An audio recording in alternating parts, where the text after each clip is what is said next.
Мрачный коридор, я на цепочках, как вор, пробираюсь чуть дыша, чтобы не спугнуть тех, кто спит уже давно, тех, кому не все равно, что я комнату тайком желаю заглянуть, чтобы увидеть, как бессонница в час ночной меняет нелюдимая облик твоих невольница людей.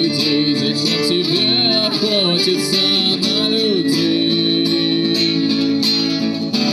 Очень жаль, что ты тогда не поверить не смогла в то, что новый твой приятель не такой, как все. Ты осталась с ним вдвоем, не зная ничего о нем, что для всех опасен он, наплевать тебе. И ты попала к настоящему